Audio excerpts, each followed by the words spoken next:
Assalamu alaikum, Najwa Awad from Yaqeen Institute. Today we're going to be talking about the common thought, everything is my fault. Unexpected surprises can knock the wind out of us. When we have aspirations and things we're really looking forward to, it's almost like part of us is living in the future. And we have really high hopes for things panning out.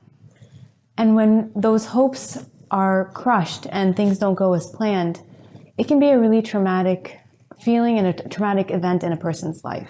When you married someone that you thought would be the only person you spend the rest of your life with and it doesn't work out. Or you worked years to try and get this job that you want and you weren't able to. The promotion goes to somebody else. That hope being taken away can be very soul crushing.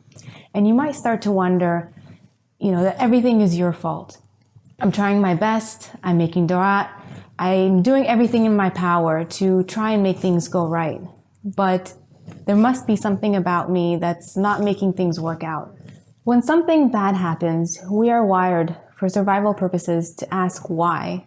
Why is this happening and who caused this? Reflecting on what goes wrong is essential for well-being. When you're accountable and you can reflect on things that you did that might not be right or things that could have been prevented, then you can save yourself from future pain. You can also readdress people that you might have wronged. Accountability is one of the most important attributes that a person can have. A healthy-minded individual engages in accountability really for self-protection and to make themselves and the world a better place.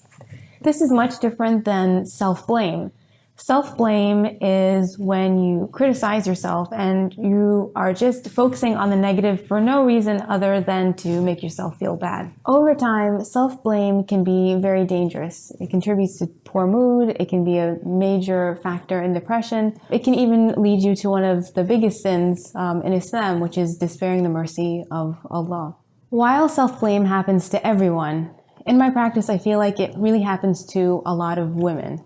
And recently I was meeting with a client and we were talking about guilt, and she told me this really awful saying.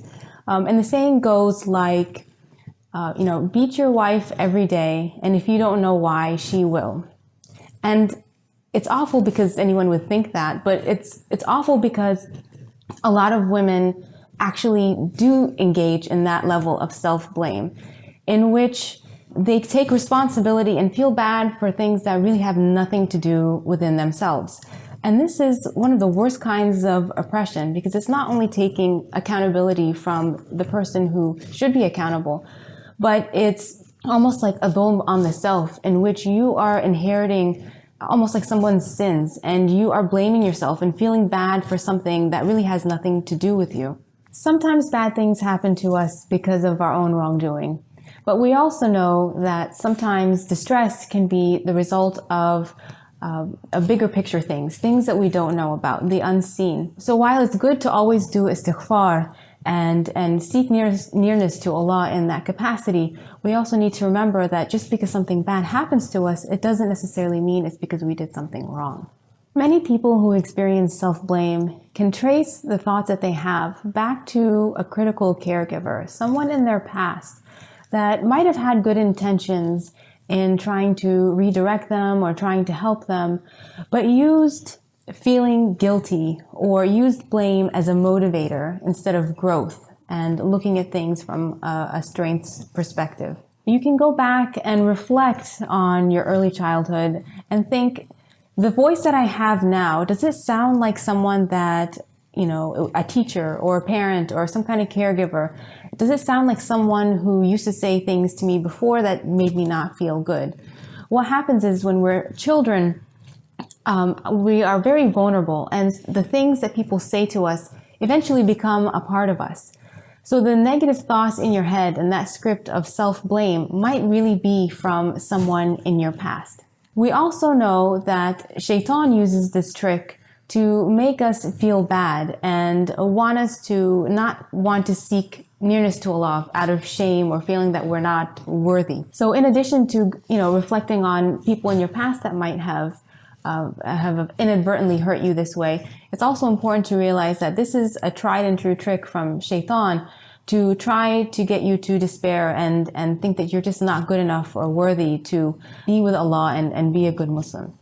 Getting rid of thoughts of self-blame, that everything is my fault, or if I had done this, this could have been prevented.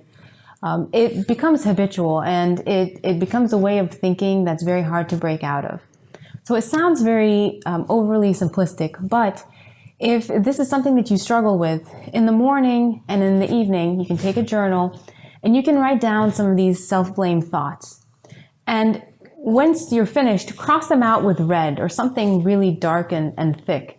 And then replace those unhealthy thoughts with more healthy thoughts, positive things. And reflect on how those things that you were blaming yourself for had nothing to do with you. Your child having a disability has nothing to do with you. Your marriage falling apart, sometimes it might have something to do with you. Sometimes it has nothing to do with you. Again, it could be part of a bigger picture.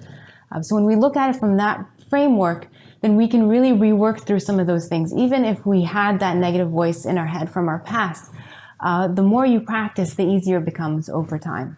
For more tools, insights, and reflections on self-blame, check out our series, Your Lord Has Not Forsaken You, on YaqeenInstitute.org.